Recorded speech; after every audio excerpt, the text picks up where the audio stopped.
What is going on, everyone? This is the pilot episode of A Drink with the Past with your host, Martin. And Jose. So join us as we sip through history's greatest but yet tragic moments and explain the way how it shaped the world that we live in today. Cheers.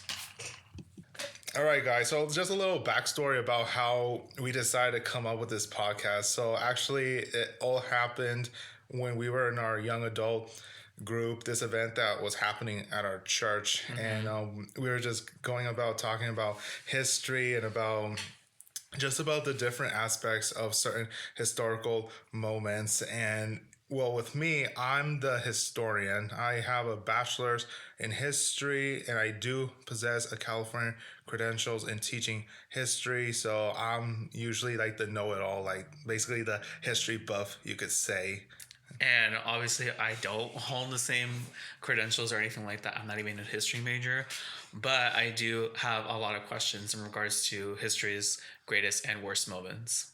Yeah, exactly. So I mean, yeah, I really forgot what we were talking about that day, but I know one of the people that did attend the event, she was saying like, "Oh, why don't you guys do a podcast? You guys sound like you could do a podcast because however you guys are talking about it, it sounds interesting." And I was like, "Well, I was thinking about wanting to do a podcast, something like this, because in the end, I do love teaching about history. That is my main goal in life, is to actually be a history teacher, primarily in the university level." So I mean.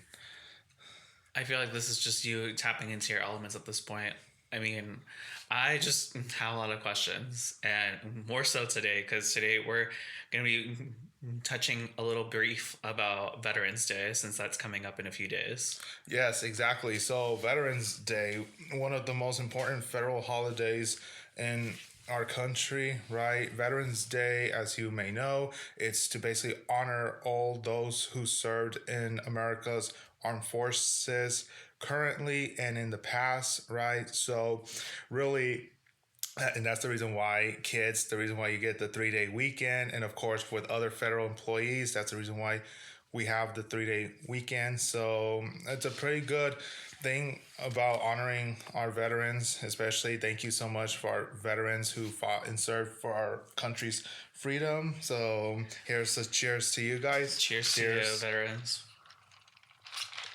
Oh, good. That's good. I'm here with my Cuba Libre, and I'll say with this drink a cup of water, because fuck that right now. I don't think we should be cussing.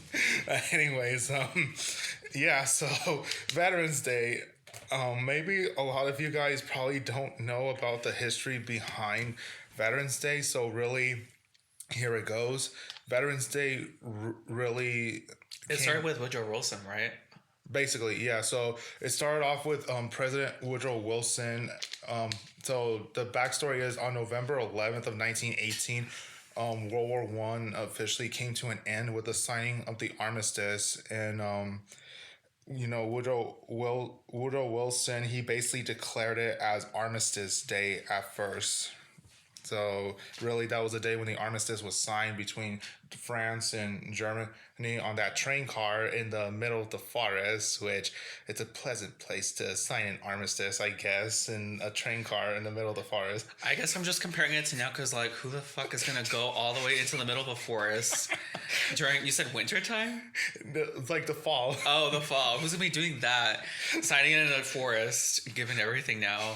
And with on a train car? Jesus. In a train car, exactly. So basically, yeah, that's basically the point. And then the year after, so like 1 year, Woodrow Wilson basically proclaimed the first Armistice Day, basically, and it was really to just commemorate the first year anniversary of the signing of the armistice. Well, how many soldiers were killed, at least at that point, when they right when they signed it? Do you happen to know that, or at least the like exact a general numbers, or just like an approximation, or an estimate? Yeah, millions. I would say millions of people, because here's the thing: in World War I, this is where we're seeing the introduction of tanks and especially the introductions of like poison biological warfare, basically using like mustard gas and any poison gas on the front lines. Right. And it was still trench warfare at this point, basically. Oh, trench warfare. I got it. I got it. Basically, it was like They would just hide in the trenches for the most part. Okay. and really, it was actually one of the most dangerous places to be in because really, it was like, you know, one side gets up, but then the other side starts shooting, or the other side gets up, then they start shooting. In the end, really, a lot of people, a lot of soldiers ended up dying from both sides: German, French, British, and of course, starting in 1917, American soldiers at this point. So When or where exactly did they start invading once they crossed into the U.S.? Do you have like the exact, or do you know where it exactly, like in what like state at that point, like when they came overseas during World War One? like, are you asking like where when they started heading over from the United States, like starting shipping soldiers from the United States to Europe? No, the other way around. Wasn't there ever like a moment where people from overseas would invade the U.S. during World War One? It's not that the U.S. got invaded. First of all, the U.S. never got invaded, ever. That's the greatest thing about our country is that we're a country that never got invaded, except for December 7th, 1941. But that's for another episode. All right, that'll be for that'll be for another episode. So, Okay. but the problem is that submarine warfare. The Germans started inventing this naval warfare called submarine warfare, unrestricted submarine warfare. And basically, what the Germans did was that they would just sink boats right off in the ocean, in the Atlantic. So if they saw a British ship heading towards the U.S., then the Germans would just fire torpedoes onto the British ship. So really, it was their main target was just military convoys, was basically military ships. But then that all changed on the sinking of the Lusitania. I don't know if you remember. The name sounds familiar, but as far as where the Lusitania was at that point when they sunk it, I have not a clue. So the Lusitania was basically en route to America, basically New York, most likely. It was on route from England, and so when the Germans saw the Lusitania, they thought it was a military ship, or they made the So was accusation it just like a regular like cruise ship? like an ocean liner, Oh, a okay. regular ocean liner, like Titanic. Let's just go with that. It was Okay. basically like Titanic, basically. So, Okay. except it wasn't sunk by an iceberg; it was sunk by a torpedo instead. So, I mean, Damn. Rest in peace to those people that had their ship sunk.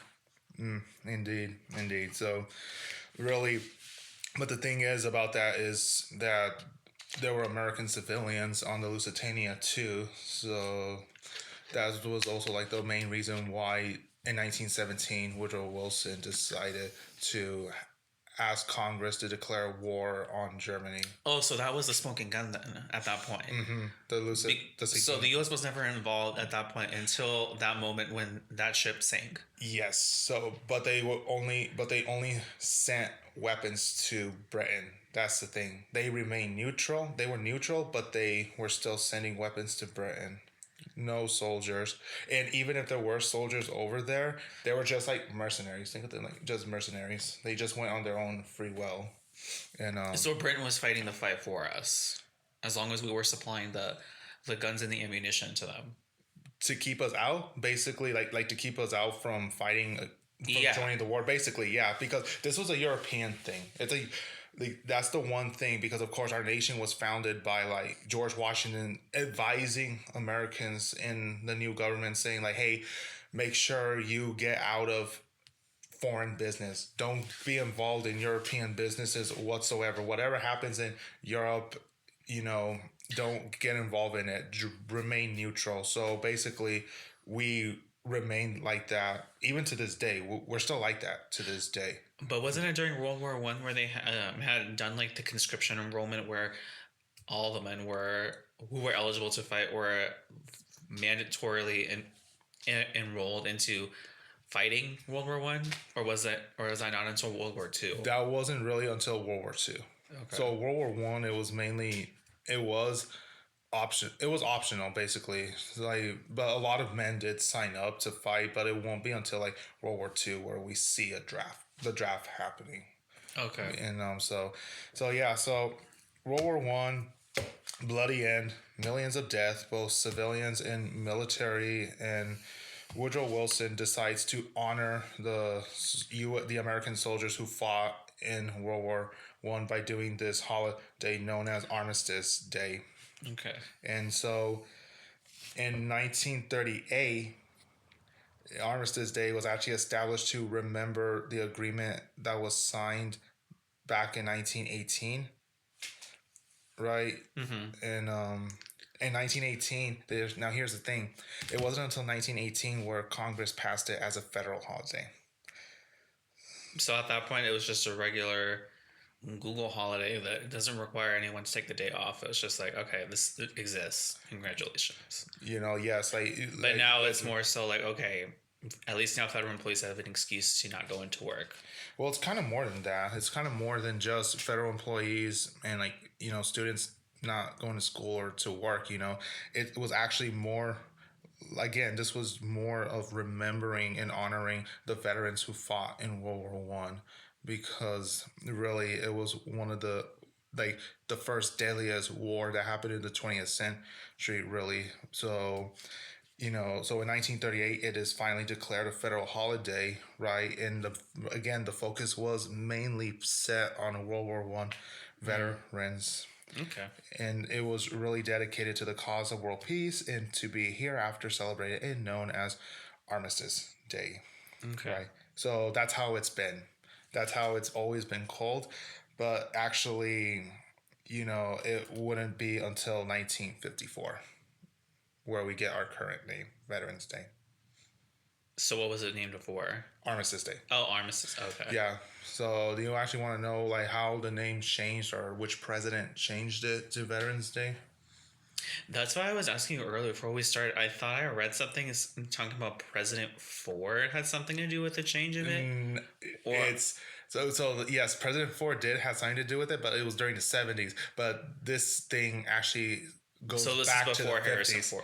Before Ford. Okay. Yeah, before Ford. So this actually goes back to 54 during the presidency of beautiful President Dwight D. Eisenhower, the war hero of World War II in the European theater, the one who masterminded D-Day, right? So when Eisenhower, because his name is Dwight Eisenhower. Dwight D. Eisenhower, yes. Yeah. Dwight D. Eisenhower, yes. I totally forgot about that. Just because his name starts with the letter D, and that's why D-Day was a thing. Exactly. But it was also known as Operation Overlord, basically. Overlord? That was the name. That was the code name of D-Day. That was the name of the actual Operation Overlord. But anyways, that sounds like an anime title, by the way. Yes, yes, it can sound. It can sound like an anime title. Yes. Anyways, 1954, right? The U.S. had just gone through fighting the Korean War, right?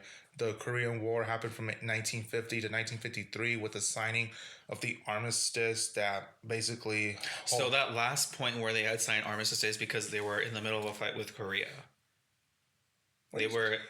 No.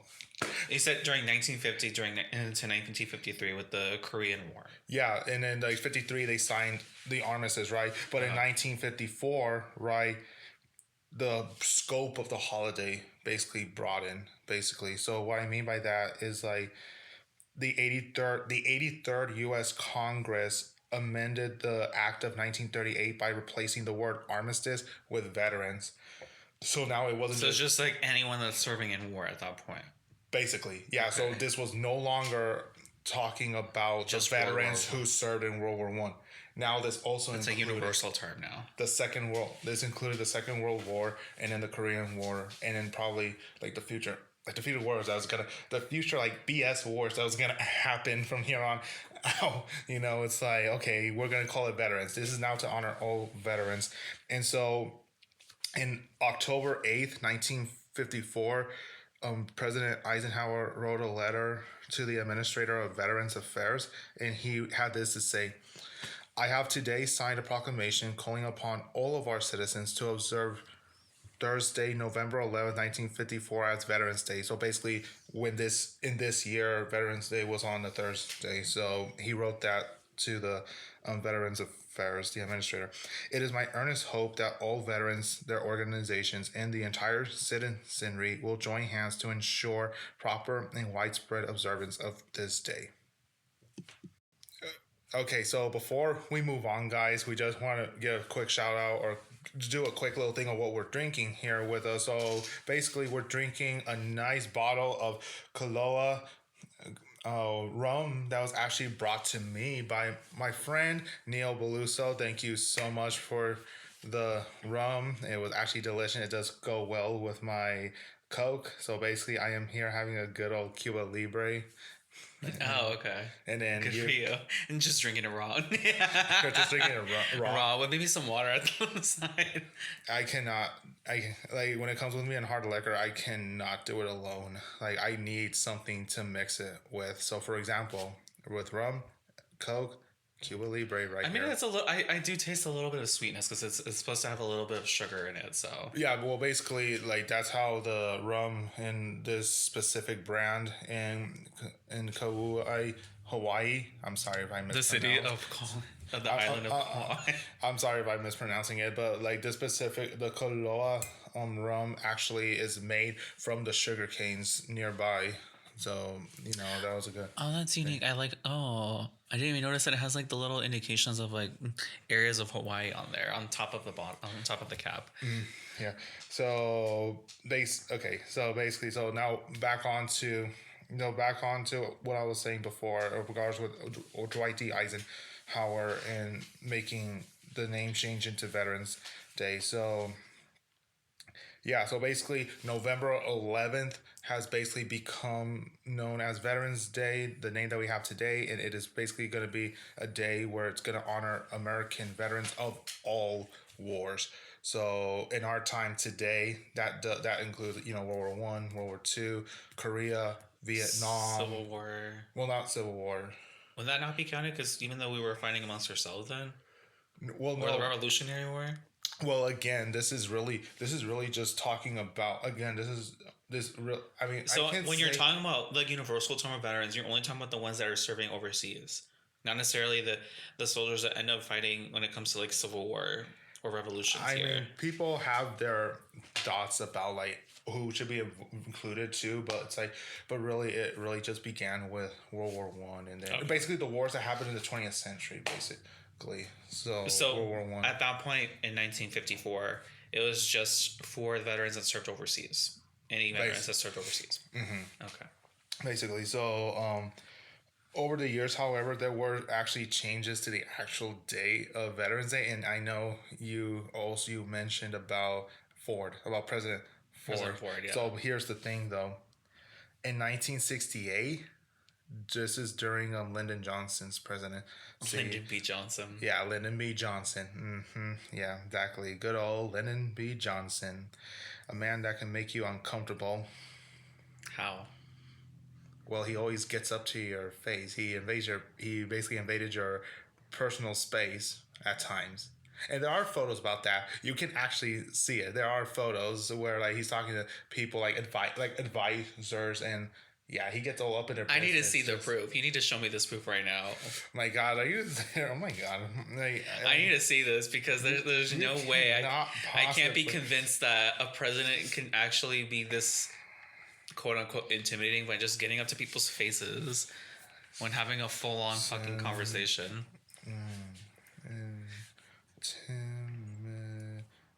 Also, why would you want to do that? Like, what would be your whole strategy behind that? Do you think that's supposed to scare anyone when you're going up to their face as a man of authority? Here. So, it's known as the Johnson treatment. The Johnson treatment? So, yeah, it's basically known as the Johnson treatment. So, if you see that God. picture, he's talking to... You're right. Wow, that's So basically, that's how Johnson really got some things passed.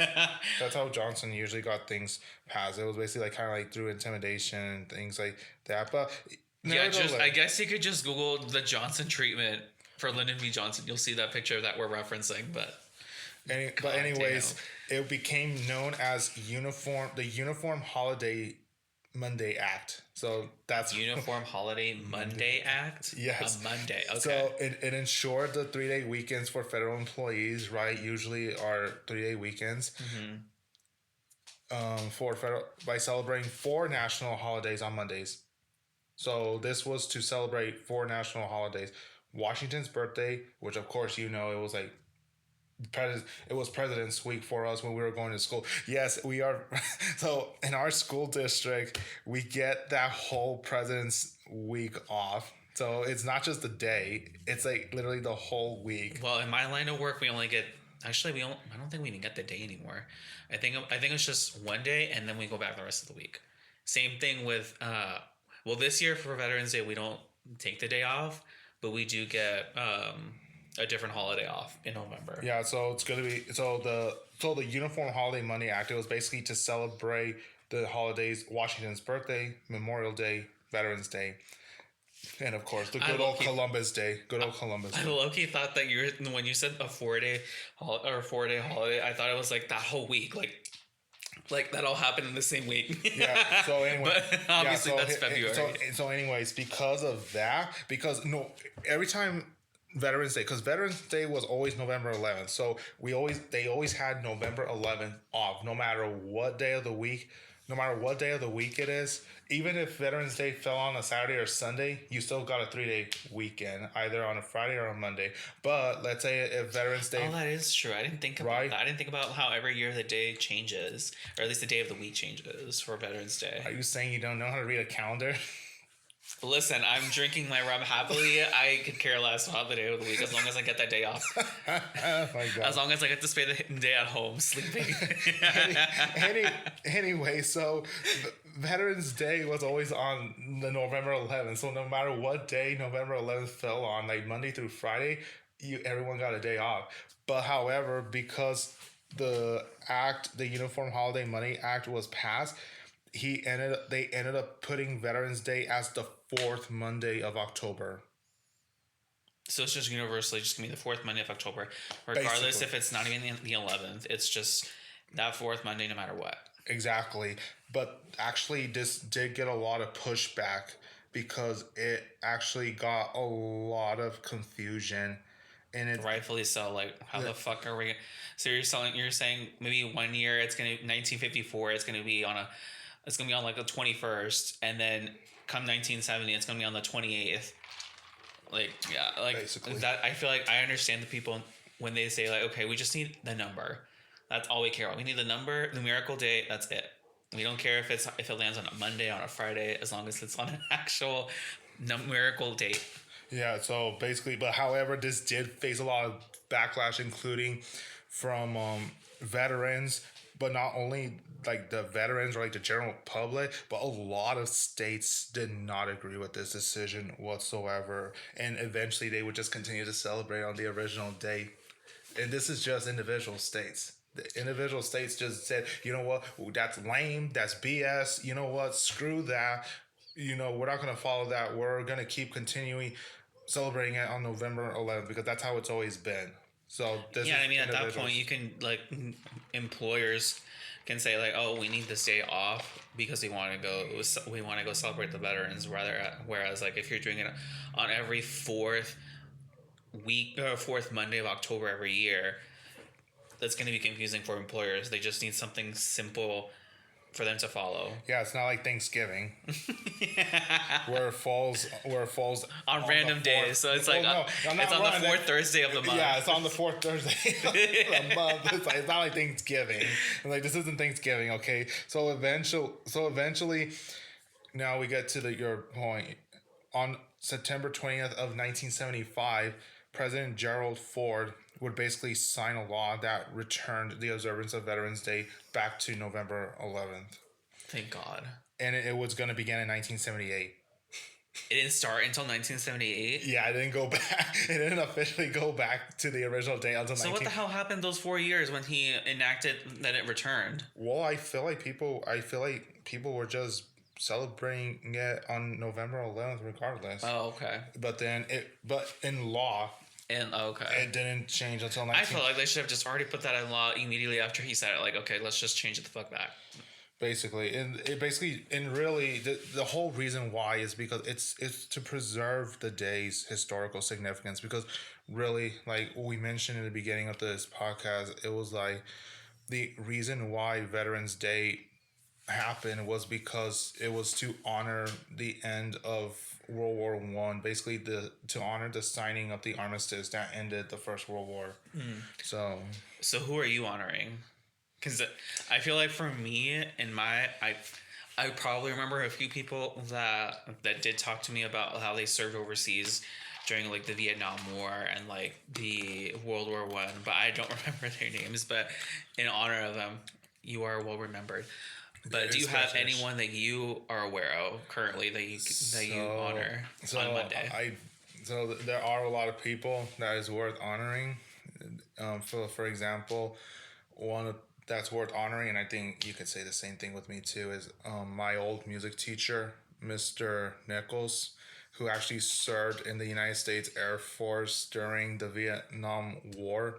Although he didn't go overseas, because this is the Air Force. I mean, they rarely go. Did they ever tell you what he was doing when he was serving in the Air Force at that point? Well, really, he was just he was in the band. He was in the band, and he just did little things here and there in the Air Force, but really he was all about playing his trumpet. He was the bugle caller during morning, during the morning calls and things like that. And so he's one of the ones that I do honor on that day. I do have family members who are in the military too. I have an uncle who served in the U.S. Air Force after he graduated high school in the late 80s. Yeah, he enrolls after that. Like he enrolls after high school. He enrolls in the U.S. Air Force. He was stationed in Texas. And funny story, that's where he met his wife in the U.S. in that base, in that Air Force. Do you remember what base he told you he was stationed at? I do not. I do not know. I don't think my family ever told me which base he was stationed at in Texas, but yeah, he met his wife in the barber shop of the base, basically, because she was cutting hair on the base. She was doing the fade cut, yeah. Basically, yeah. So I honor him, and then I do have two cousins who are veterans of the wars in the Middle East. So I have a cousin who's in the Marine who was in the Marine Corps. He served in the Iraq War. And Afghanistan war. Iraq. Iraq in general. Yeah, he was in the Marines, so the Marines were mainly the ones in Iraq. And my other cousin, he was in the Army. He served in Afghanistan, and he's actually a Purple Heart recipient. So for those like me who don't know the significance of it yet, of the different hearts, what does the Purple Heart symbolize? Well, really, the Purple Heart is really because there's two main things: the Purple Heart and the Medal of Honor. So, Medal of Honor is really honor to those soldiers who did like the most daring and like almost impossible tasks. And like they either make it out alive or unfortunately they die doing what they were doing, right? So like the Medal of Honor is like those that did like the most advanced, like the most intense ones. And like the Purple Heart was basically like, yeah, you did valor, right? You did valor, you did do things good, right? And again, it's either if a veteran dies or if they survive, right, they end up getting. So it's like the Purple Heart is basically like to honoring those, like if you did like one simple little task but it makes a difference though. That's the thing. But like the Medal of Honor, that's like That's like the next step. That's like That's you're about like the Purple Heart. sacrificing your life. You're like Rambo. You're like going Rambo style right there at the point, like Sylvester Stallone. So it's like there's Purple Heart, and then it just goes up to Medal of Honor at that point. Yeah, the middle the honor is the highest honor in the U.S. military. So He said he got a Purple Heart during that war in Afghanistan when he was stationed out there. when he was stationed out there, and thank God he was alive. He did get injured, but like they shipped him out and they shipped him to Germany at the base. They took him to the base in Germany, and he got surgery, and yeah, he's living a good life with his wife and kids. I have another cousin. Yes, I have another cousin who's in the army currently, or yes, or I believe he's currently in the army still, and he's he's currently in the army, and so I guess I have a lot of family members that are in the military. Okay. So like I don't know like if you know anyone personally. I don't know, not family or like friends. Yeah, I don't have any family of my own that has served, but as far as when it comes to people that I remember, it is probably just your music teacher that I remember because we both went to the same school. Oh, it wasn't just him. I don't remember, at least from my perspective currently, after having this drink, I don't know of anyone else. I also wanted to give a shout out to Mr. Salcedo, who was my Spanish teacher, also from high school. Yeah, who was also my Spanish teacher from high school. He served in the Marine Corps.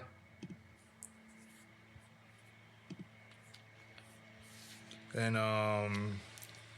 basically, so I honor him too.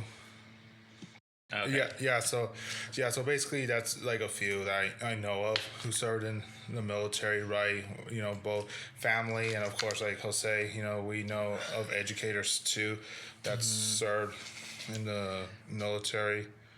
Remember the security guard once said that he served in the Vietnam War at the high school, so and he actually when I was with my US history teacher, he actually brought in pictures of himself in his uniform during that time period, and he also brought pictures of like things and also like books about like the Vietnam War as well. So yeah, a lot of veterans serving from World War I, II, all the way on, even until the current war, the one in Afghanistan, right? So I guess one of my questions is, and I'm probably just not even aware of it, but as far as like the bodies, at least during that time, for the people that died overseas and they would ship them back here, is that why there are like, they have like those big areas in DC for those bodies that served in the war at that point by the Capitol, or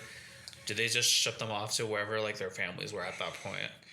Well, I don't really know because I really don't know that much about when it comes to like dead service members when they return to service members who were killed in action back home, but maybe they request to be buried like in Arlington or in other military cemeteries, or maybe they just request that they be buried in like their regular hometown cemetery, because I know that's how it is in our even in our cemetery over here in San Jacinto. You see a lot of military people buried there, right? So I guess it really depends on where they want to be buried, or I wonder if it's based off of like, no, it shouldn't be based off if their merits, but I mean if they request to be buried in Arlington, then okay, Arlington is in like in Washington? Arlington Cemetery, yeah. Okay. And we have a few veteran cemeteries like in like over here in Paris, and what was I so you said that your cousin served in the war in Afghanistan. That's where he got his Purple Heart. Did he ever tell you like what he exactly did at that point? Like what, like act of valor? He really, I mean, really, he just was in charge of mining, basically like mining for like mines, basically like detecting to see if there was mines laid out in the field. Oh, okay. And I guess like basically like a little smoke, not a little smoke detector. What is it called? Like metal detector, but in case like Sort of. like someone that's looking. Sort of like he was driving, but I guess I don't know if they missed one, but Oh, wow, that's when it blew. it blew next to their truck, and yeah, he got injured. Yeah, he got injured, but yeah, he got the proper help he needed when he went when they shipped him to Germany. So I mean, yeah. So really, Veterans Day is really just a holiday to remember those who fought for our freedoms, to basically keep our country safe from foreign threats, right? Foreign threats, domestic threats, right? Any type of threat, they're the ones in charge of keeping our country safe. And I very much appreciate that. I very much appreciate our soldiers who fought for our freedom, and they were willing to sacrifice everything just so we can maintain our freedoms in this country. So I mean, true. I mean, it's a nice way to put it, simply because I mean, there's probably more that they do that we just aren't aware of while they're overseas, and they can only tell us through stories because we don't have the actual like account ourselves. Like we didn't actually step into their shoes and be like, okay, what did you guys do day to day, day in and day out while you guys were serving in different parts of the world? So, but although we are seeing like more movies being made, like for example, have you heard of American Sniper? what happened in that movie? So an American Sniper, that's basically a movie that talks about a sniper in the, I believe he was in the army, I think. Yeah. Serving where? In Iraq. He was serving in Iraq, and they made a movie about his journey, basically through what he experienced. And really the movie just talks about Chris Kyle. Chris Kyle. Okay. And so that one's based on a true story. It's basically based off a true story, and it basically follows the life of Kyle, who became the deadliest marksman in U.S. military history, with averaging a kill of 255 kills from 4 tours in the Iraq War. I wonder why they call them tours at that point. Because is it just a reference like music tours, like when they go from like one area and then they go to like another area? No, so in this, so really in this part, tours basically means like he goes back again. So after his first tour, he comes back home. His second tour, they ask him to go back. So just going back and forth at that point. Okay. Basically, because they're asking for him. Gotcha. Okay. They're assigning him. They basically assigned him. Just so you know, I'm learning the basics of this military stuff, so I'm not privy of any of this conversation. So basically, yeah, you had American Sniper. What is it? Wasn't there one off of the Vietnam War? Lone Survivor, the one by Mark Wahlberg was in it. Okay. Lone Survivor, but this basically took place in Afghanistan. So it follows the story. Of Marcus Luttrell. Marcus Luttrell. Okay. Yeah, Marcus Luttrell. Where basically, I think he was one of the only ones in his group that survived from a Taliban ambush that happened, and so like yeah, so a lot of movies are now being made about like individual veterans, so just basically show. I mean, it's dramatized. It's. Obviously for the sake of the plot, for the sake of the plot itself, to make it at least more enticing for people that need more than just the offhand account, like, oh, this happened, but we need to know how it happened at that point. Mm-hmm. So I mean, yeah, it's really, yeah. So I mean, there you have it. The reason why, like kids, the reason why you guys get the 3-day weekend is really this yeah, this 3 day weekend is because of, all because of one simple act that was signed. Let us know by commenting on TikTok. And you wanted to mention your TikTok name? So, my TikTok, yes, go check out my TikTok. It is at history_Martin.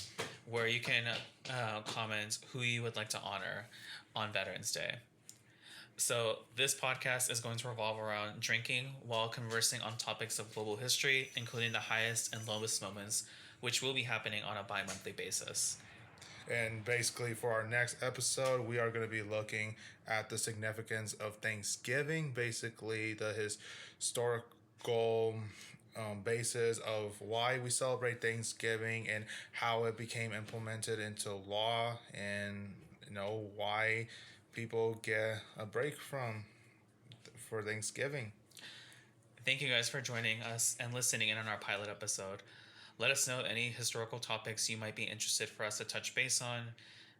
And also, there will be special guests, and so to basically bring the more interesting things to the table, right? Where we discuss, where we drink, and we just talk about history. So again, I'm your host, Jose. and Martin, and this has been A Drink from the Past.